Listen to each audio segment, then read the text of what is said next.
Back for the second half of an exciting game, a tough pounding game with the Pounders pounding on the Texas Stampede, doing what they need. They're up by 6 points. It's 27-21. Texas with an uphill battle. Coach Gumby has been talking to them. And what do you think Coach told them to do?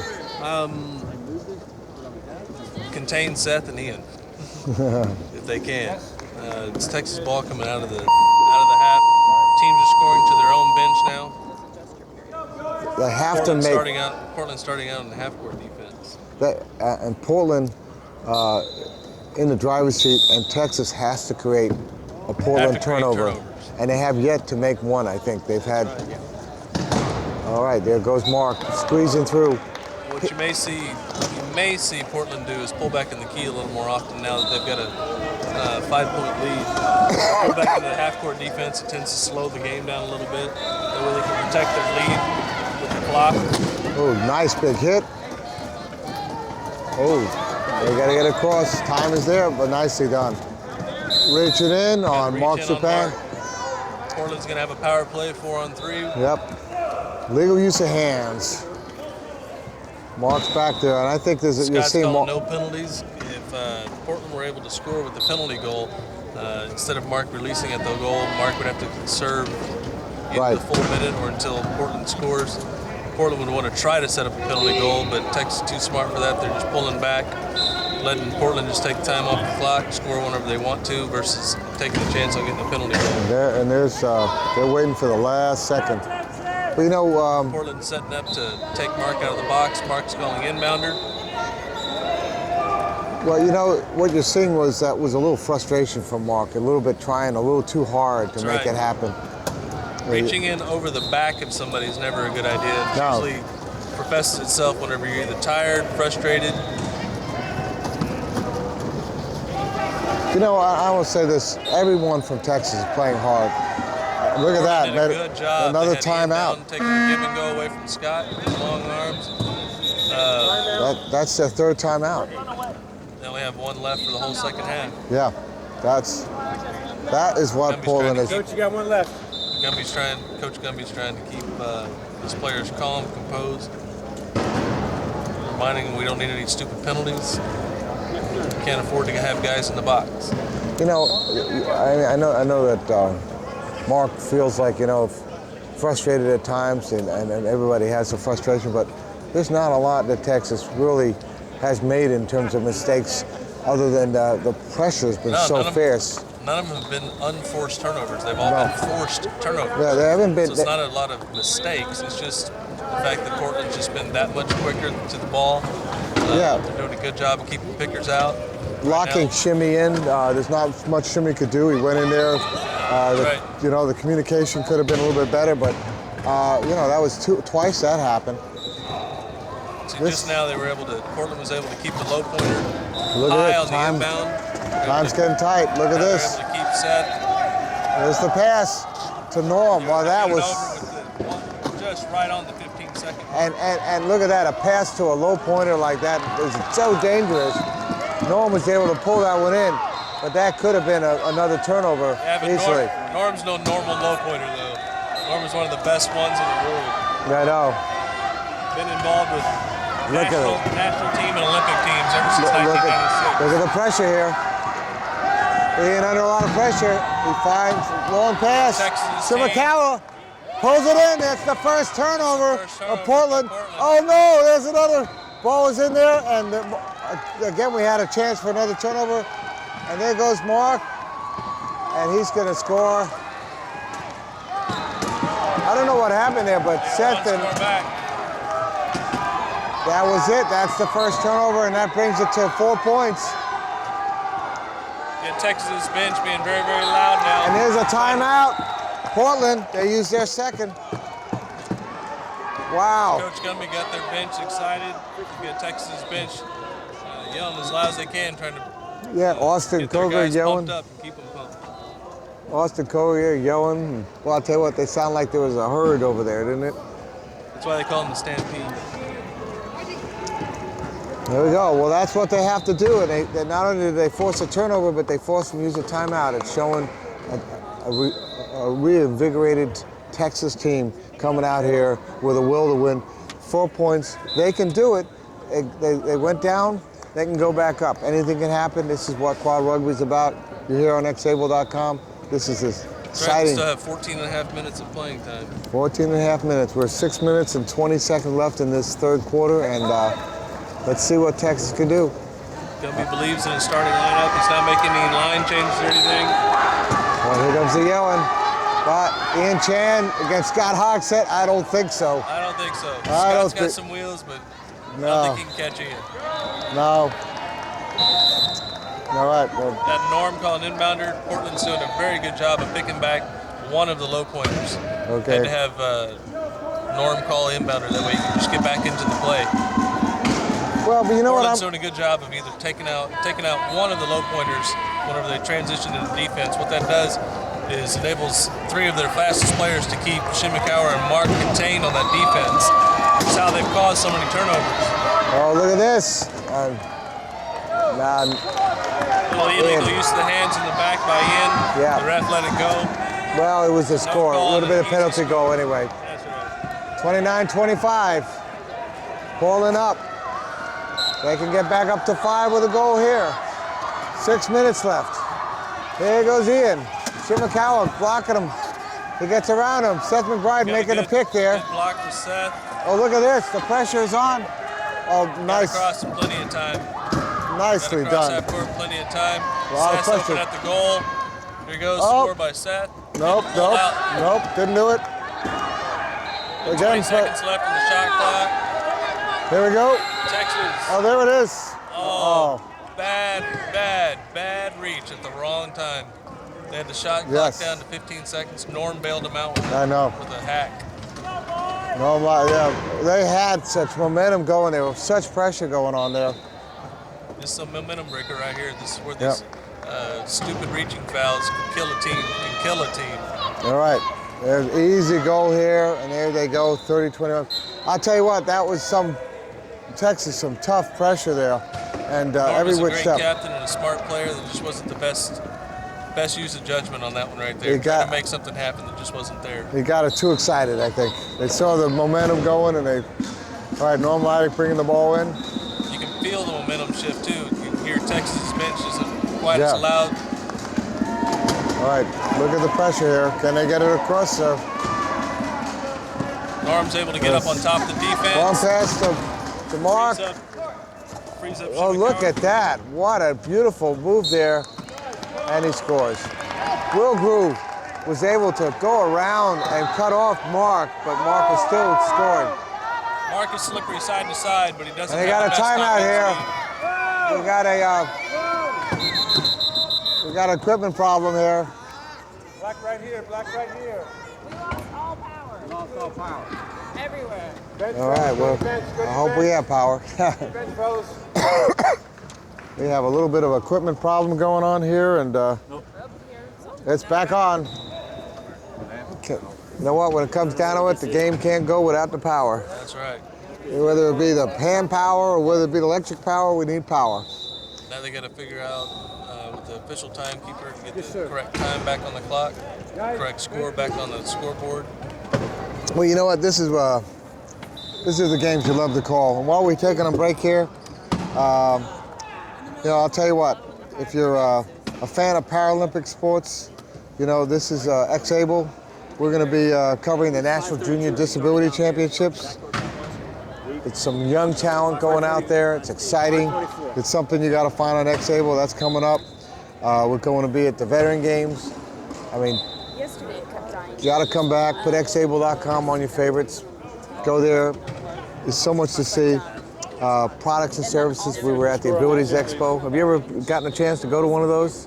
Which one? The Abilities Expo? Yes, they had one in San Antonio actually last year. So I was able to go out. One of the coolest things I saw was a guy who was basically writing a book. Him and his wife are trying to write a book for adventure travel for disabled. Right. And I think he's covered Colorado so far and New Mexico, and he's trying to work himself through each state, writing a whole book on, the one that he wrote on Colorado was like 200 pages long. Oh, that's fantastic. Well, we were the media sponsor. X-Able is the media sponsor for Abilities Expo. We were there at Edison, New Jersey for the convention center. We'll be out there at the beautiful Anaheim Convention Center. That's coming up at the end of May. That's going to be a fantastic event. So many products there. When we cover it, we interview a lot of the exhibitors and a lot of the keynote speakers. We do all that coverage. It's a fantastic thing. You go there, it's up there. So go there and check it out. You'll be able to see what's coming up. You'll see what you missed. And we're back in play. And there it goes. Side note on that, when we just lost power, Supan got a little hot because they felt their defense had them contained for at least the 15-second call. The power went dead. Even kind of halfway accused the other team of killing the power on purpose. Well, there's Portland score. So Ian thought they'd done that? Yeah, I don't know if Portland has any of the power company people in their back pocket. Oh, nicely done. Blocking out Mark. Under a lot of pressure, he's facing the other way. From the goal. Shimakawa grabs that ball. And there it is. One-on-one. Nothing to do about it. That was a good. Mark seems to have a real. He knows the shimmy's going to be there. He just knows he's somewhere open, and he just has to look. Seth McBride. Great breakaway goal by This Seth. comes Shimakawa. Shimmy hit at the baseline. Oh, and Shimmy got taken. His momentum took him out of bounds. It was a penalty goal. all right. He was trying to close. Defense is not allowed to leave the court. He was trying to push him into the cone there, but he couldn't get. Seth did a good job of maintaining his line, not being able to be pushed out on the. Right. That's the thing. If Seth had veered over to the left at all, seeing the pressure coming, that would have been it. He would have been knocked out. We've seen that happen. Scott going out to pick off Mark. Mark still got contained. Look at North this. has nowhere to go. He had to call their final Well, that's timeout. it. 4 timeouts. No, the timeout was not awarded. Kelly had the 10-second call. It's a turnover by Texas. Norm did not get the timeout before the 10-second violation.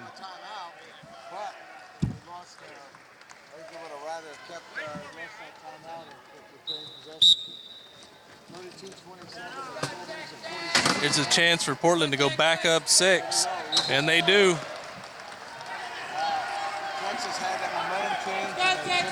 That was all predicated upon that awesome defense, taking out, keeping their low pointers out, doing the double-double the way they needed to. No place for Norm to inbound the ball. Got called for 10 seconds.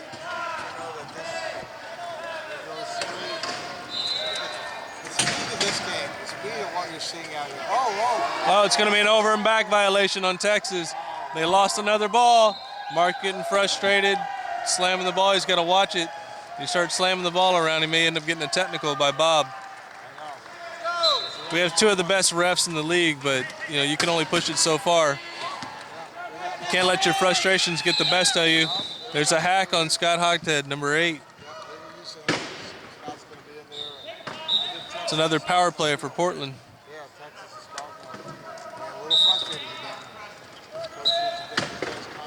That's right. They may be getting a little tired. They're running the same 4 guys the entire game. There's no substitutions by either team. Personally, I would have tried to, sometime in the first half, probably would have made a line change just to give my starting players a little bit of time to rest, try to keep them fresh, try to wear down Portland a little bit. But at this point, you want to, it comes down to conditioning. But if both teams are getting tired at the same time and Portland's been a little bit faster, there's no expectation for them to get any slower than you. Seth did a great job of being able to spin and shimmy away from the goal. That way they can have time to pick up Ian off the court. Well, you know what? It was neat how fast he was to actually get in front of him. Even though he couldn't get a spin out of that, no matter what, but he still, the bottom line was it stopped the play. That's right. No chance to set up a half-court defense there. Yeah, Seth did a good job of just hitting that back left tire, turning set. Will not be denied on that one. 34-28, 4 minutes left. The veins on Mark's neck starting to pull out. You can tell he's starting to get very intense. Ian, looking. He's across.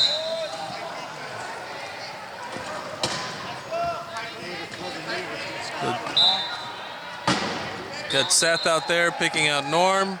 Easy score. There's so many whistles getting blown here. You'll keep wondering if the whistles are on our corner. Now they're behind us. We got 2 more courts behind us. So you're hearing some of the whistles from the other courts. Catch up to that ball and score. Wow. Most other players, that ball would have been gone. That is what makes a fast man like that so effective in the team effort. Bowling with the ball. And here comes Will. I'll tell you what. He's able to give a little head fake to Mark. Able to take him one-on-one with just a little head fake. It's just beautiful the way he did. Serves around him, around what is one of the toughest defenders you're going to find out there. Yep. You kind of lose the basics sometimes, just like in Pop Warner football. Football, the coaches tell you to watch the hips. You got to watch. You have to watch the wheels. You have to watch the hips. Don't follow the head fakes. We're out here. Uh-oh. I lost a little sound there. I guess my thing fell out. I don't know how much we missed, but we'll see. Here we go. Mark Zupan moving that ball, and there it. Portland's defense is just swarming. Yep, and here he is. You know what? He is so tough. So tough. You know, they have done a lot against him, and that's amazing to see. But bottom line, all right, Portland. Stampede did a good job of doing that denied defense.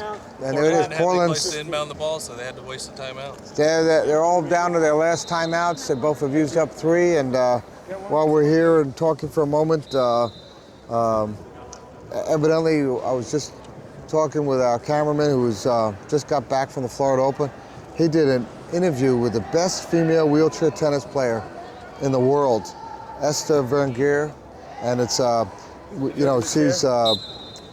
she's playing now, and this is a big time because of the Paralympics for every sport. Right. And for tennis, they're all coming to be ranked, and they're all coming to play at the best level to prepare. And we're there at the Florida Open. So while you're there, go a chance, watch some wheelchair tennis, check out these interviews on xable.com.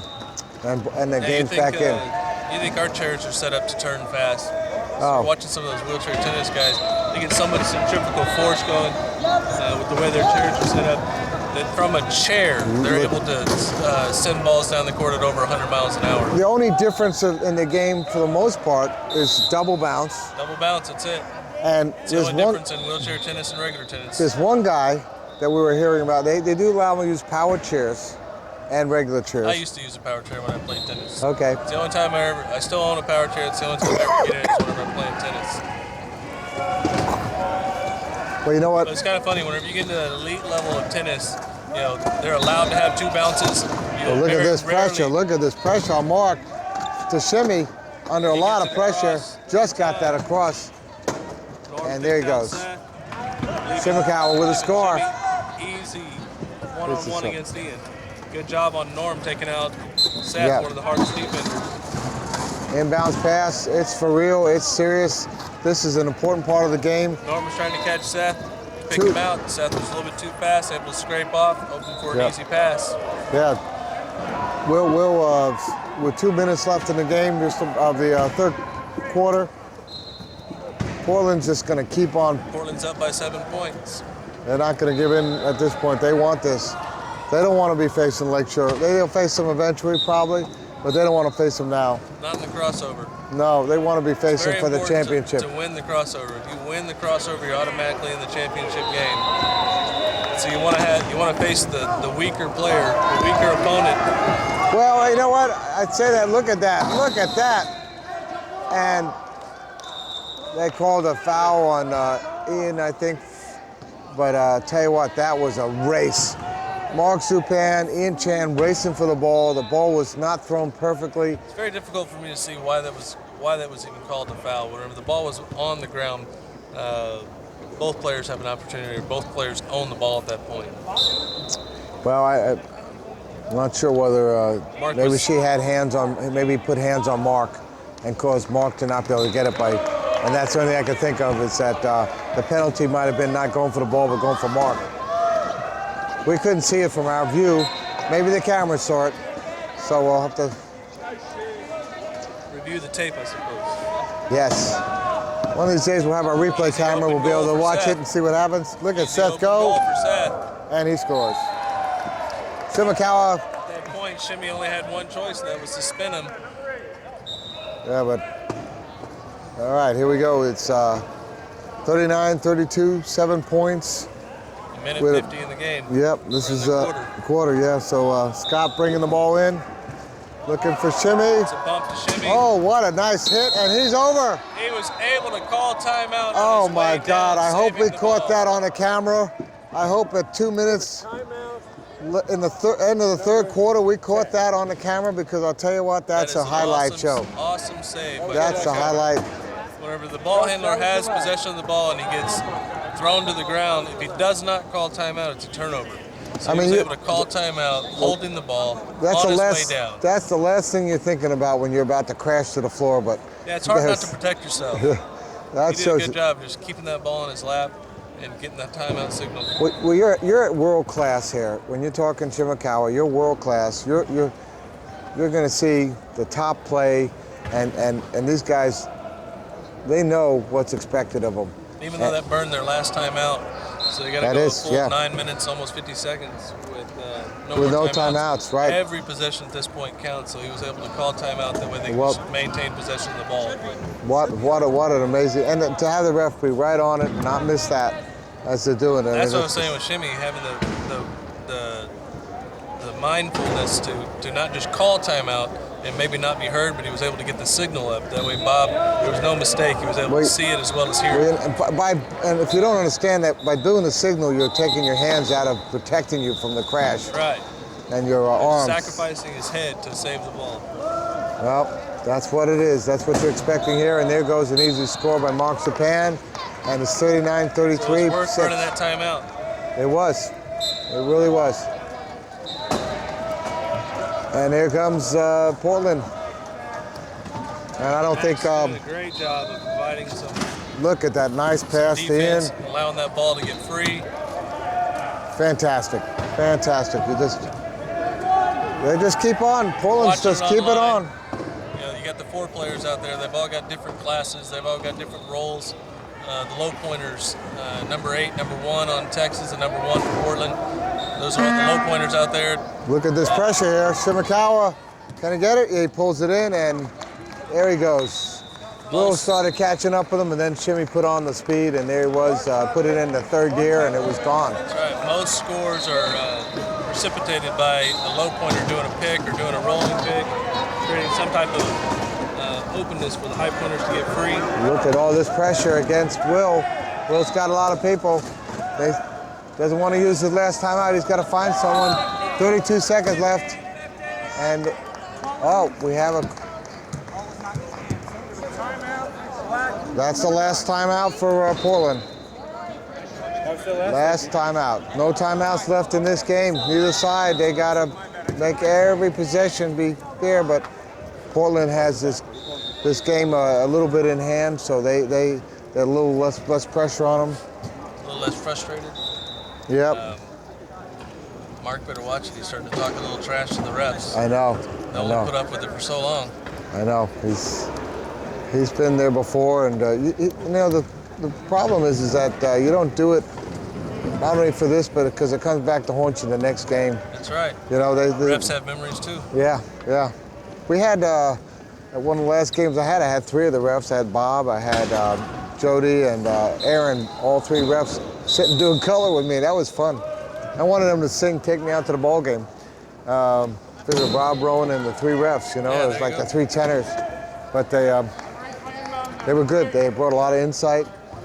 These are the top refs. I mean, they're all so great. They're also professional. They don't miss much. Well, I've been in the league for 16 years, and Bob's been here at least as long as that. And Aaron, you know, he's out of Tampa, and he and I really great talking with him. What a hit there! What a beautiful hit! Oh, there goes the turnover. I think. Let's see what ends up. Okay, Texas ball. What a hit! What a hit! That was a big hit, and with about 52 seconds left, in the third. We have a big hit there, and that was really quite an exciting. The ball got shooting the other way, but it didn't cause a turnover. But it just shows you how hard Portland's playing this game. Mark Supan, they've got 7 seconds left on the shot clock. 33 in the quarter. And there's Scott Hogsett, and there is a score right on the second. They gave it to him. Shimakawa just should have taken that ball in whenever he had the chance. When you're down, you don't want to lose seconds on the clock. And that has cost them in each quarter, and they would have made 2-point difference there. 41-35, 20 seconds left. The shot clock is dead. Okay, here we go. 15 seconds left. There goes 15 Seth. seconds left. Under pressure. Gotta find somebody. Finds Ian, and we have. Blocking the side. Let the shot clock run down this. 8 seconds on the clock. What do we have here? What's this call? Jeez. Bob had an inverted whistle. He didn't see the shot clock moving. He didn't realize there was less time. All right. They should have killed the shot clock. They should turn it off. Yeah.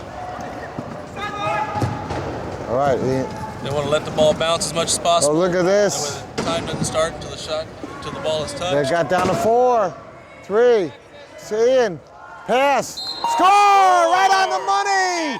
Wow! And that ends the third quarter. 42-35. What an incredible thing. That's it. We're done, and we're at the end of the third quarter. We'll be right back in a short while for the exciting fourth quarter and the end of this game on